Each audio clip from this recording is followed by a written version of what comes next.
हजरत रूमी ने लिखा है कि तूफान बड़ा तेज आ गया एक दिन। एक आदमी दरख्त के नीचे खड़ा था, एक बुजुर्ग भी खड़े थे, दो और नौजवान भी खड़े थे। उन बुजुर्गों ने सब लोगों से कहा कि तूफान तेज है, ऐसा ना हो कि दरख्त का कुछ हिस्सा टूट के हमें लग जाए। ये सामने एक बरामदा है, चलो आओ बरामदे में चलते हैं। तो दो नौजवान चले गए तो एक शख्स खड़ा रहा। उसको कहा बेटे तू भी आ जा। कहने लगा जी कोई नहीं, अल्लाह बचाएगा। अब एक आदमी वहां से गुजर रहा था रास्ते से, उसने गुजरते हुए कहा कि भाई बरामदे में चला जा, तूफान तेज है। कहने लगा नहीं, अल्लाह बचाएगा। वो बंदा गुजरा ही था कि तूफान तेज आया।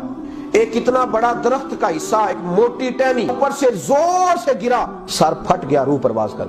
वो जो दो नौजवान खड़े थे ना बाबा जी के पास, वो कहने लगे हजरत साहब हमें एक मसला समझाएं कि इस बंदे का तवक्कुल इतना मजबूत था, तो चाहिए तो ये था ना कि रब इसे बचाता, तो ये तो मर गया है। तो वो बुजुर्ग कहने लगे कि बेटे तुमने गौर नहीं किया, मेरे समेत 4 बंदे इसे समझाने आए थे, वो सारे अल्लाह नहीं भेजे थे। ये क्या भरोसा हुआ कि कुएं में छाल मार के कोई शख्स कहे कि मुझे अल्लाह बचाएगा।